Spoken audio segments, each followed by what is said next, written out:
Starting in the mid-1800s, with the discovery of gold in the West, the United States attracted countless immigrants from around the world. Whether they were fleeing oppression, seeking religious freedom, or found themselves drawn by the prospect and hope of the American dream, these men and women have changed the face of the United States. The immigrants came to the New World with different expectations and often faced realities that may have not aligned with their dreams. Still, these are the stories of immigration that form the basis of Maxine Hong Kingston's novel, Woman Warrior.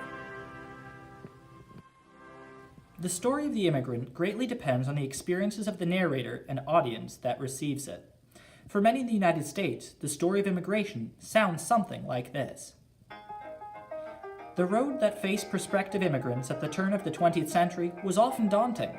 The cost of securing passage to the United States was steep, and there were many decisions and pitfalls that went into planning such a journey. After much soul-searching, a family would find themselves in an unsustainable position that would require a drastic move to America. These causes varied by year and region, however, were often related to the lack of economic opportunity in their homeland. After deciding to immigrate, the family would determine finances.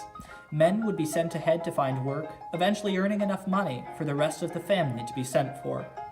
The passage alone was full of danger, as few people were wealthy enough to afford a proper cabin and instead lived in steerage for a few weeks at sea. These conditions were ripe for developing illness, including diseases that might preclude an immigrant from entering the U.S. Finally, after braving illness, financial ruin, and personal danger in some cases, an immigrant would finally settle into life in America, where they would finally be free to lead a fulfilling life. That's not how this worked. What do you mean? You're interrupting the video. You've got this whole Ken Burns thing going on. It's gonna be epic. This isn't how this worked, though. Immigration to the U.S. went very differently, especially if you look at it how it happened in Woman Warrior. Here's how it would have really gone. Kingston's father immigrated illegally and poorer than most. Although he was highly educated by Chinese standards, he was forced to take manual jobs. In the U.S., her parents resorted to running a laundromat in order to make a living for their children, but they were still unable to fully assimilate into the American culture because they never intended to stay. When the communist regime fell, they wanted to return to China. The story that we've all heard is only true for some people, mostly white Christians from Europe. People without fair skin didn't get a fair chance at entering the U.S. That's what that story is missing. Immigrants, upon arriving in the United States, were screened at one of two immigration stations, Ellis Island in New York and the slightly less well-known Angel Island in California. These immigration stations existed to enforce the immigration policies of the U.S., especially those that sought to limit the immigration of new peoples.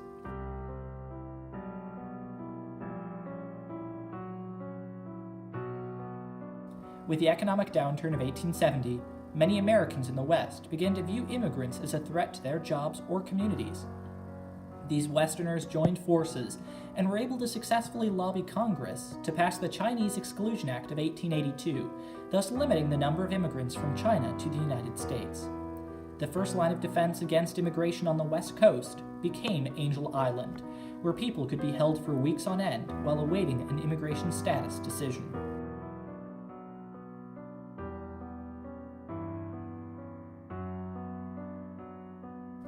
Life on Angel Island could be very unpleasant, with numerous immigrants being housed in close quarters and with few amenities. Without a solid grasp of the language, these experiences were often frightening, especially if those being detained had been separated from their families. Detainees would sit and wait until it was their time to be interrogated, at which point, customs officials would probe all aspects of the detainee's life in order to locate any discrepancies in their repeated telling of why and or how they came to the United States. These measures were used to identify people posing as relatives of naturalized Chinese citizens in order to come to the U.S., and proved to be traumatic experiences for those people subjected to them. The question is a funny one.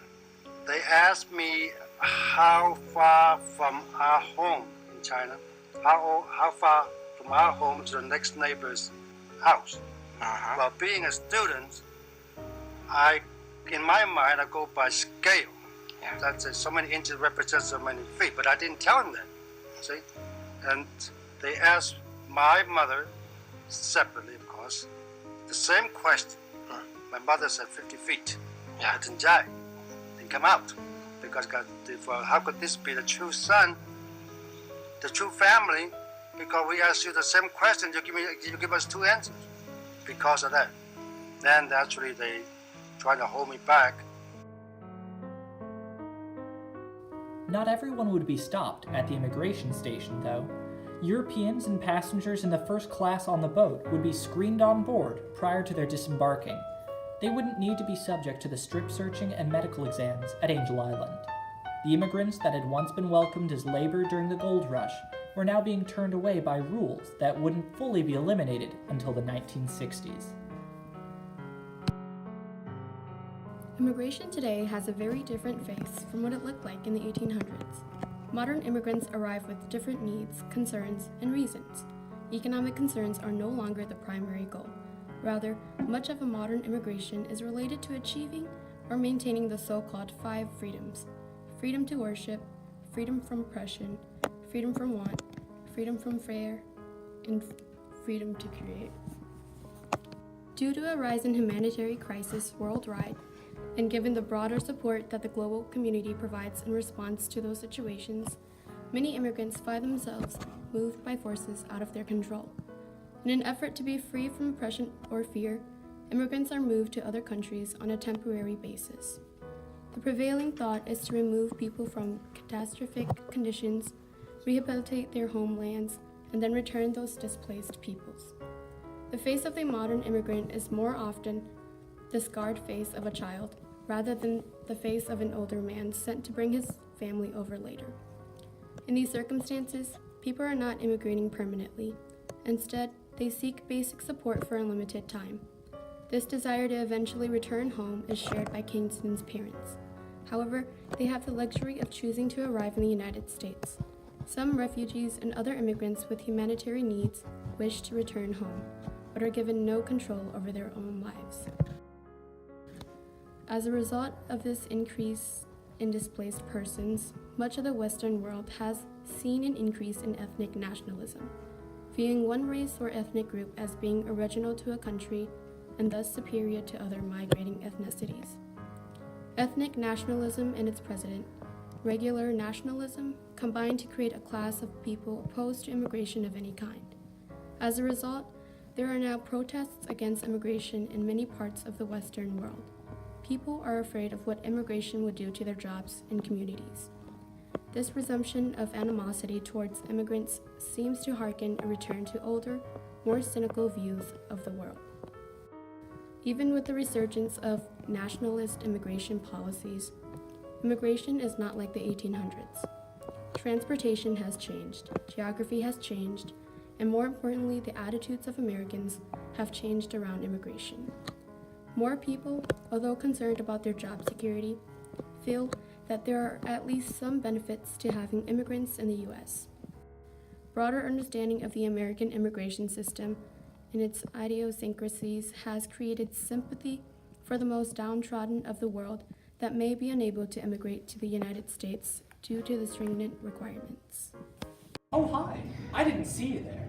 Today we're going to be making immigrant stew. Start out with a nice base of 3 cups of pre-approval and filing fees. Then we're going to move on to just a dusting of background checks, financial checks, and other immigration examinations. Depending on the type of immigration you're going for, right now is when they check to see if you have family in the country. If you don't, stop the recipe and try again in a couple of years. If you do, add just a pinch of provisional visa approval. At the next stage is when you're going to start mixing this all together, and you're going to add in interviews at a local U.S. consulate or embassy. Finally, you're going to prepare this all with one last filing fee and another pre-approval set of forms. At this point, it may be necessary to add in a lawyer. You're going to then let this bake for up to 15 years with $15,000, or maybe a little more, give or take. You're then going to let this simmer, and when it comes out, it should be nice and brown. Actually, it should be nice and white. How do you do, ladies and gentlemen? This is Graham McNamee broadcasting the latest events as the Universal Newsreel talking reporter.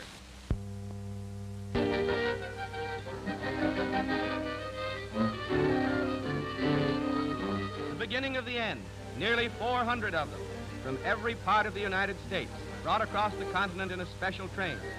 It's too bad about the kids, but it's a situation where the sins of the parents are visited on the children.